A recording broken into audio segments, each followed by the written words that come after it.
आज आपल्याला संविधानांना सन्मानित करण्यासाठी खास पंडित नंदकिशोर कपोते सर इथे उपस्थित आहेत। भारतीय सांस्कृतिक परंपरेचा अभिमान असलेले असे कथक नृत्य शैलीचे ते ज्येष्ठ अभ्यासक आहेत।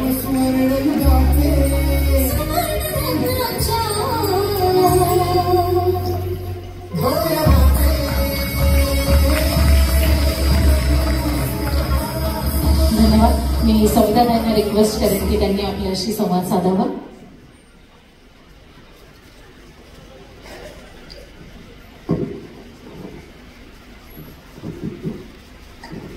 नमस्कार सगळ्यांनाच। सर धन्यवाद पुरस्कार दिल्याबद्दल। आणि नेहमीप्रमाणे नटी आहे, अभिनेत्री आहे, त्यामुळे लिहून दिलेलं मी पटकन बोलू शकते, पण आज न लिहिता बोलणं अवघड आहे, कारण एक छान इमोशनल असा क्षण आहे। माझ्या सागर किंवा समीर हे दोन अत्यंत होतकरू तरुण भाऊ माझे ऑलमोस्ट, तर त्यांच्या हातनं इतका मोठा दिमागदार सोहळा इथे होतो आणि त्यात मला पुरस्कार मिळतोय, यासारखी आनंदाची गोष्ट नाही।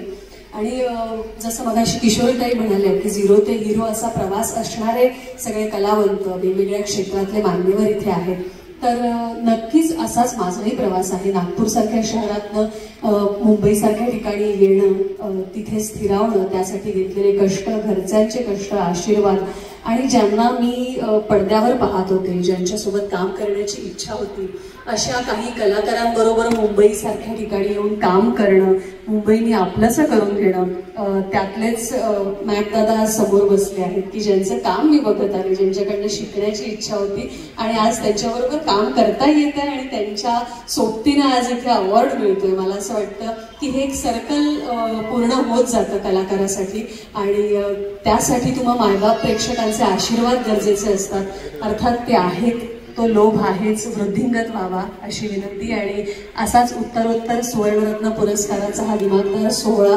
रंगत जावो आणि अशा अनेक कलाकारांना याचा आशीर्वाद मिळत राहो, त्यासाठी सागर आणि समीर यांचे मनापासून आभार। सुवर्णरत्न टीमला सुद्धा माझे मनापासून धन्यवाद। Thank you so much. थँक्यू संविधाताई।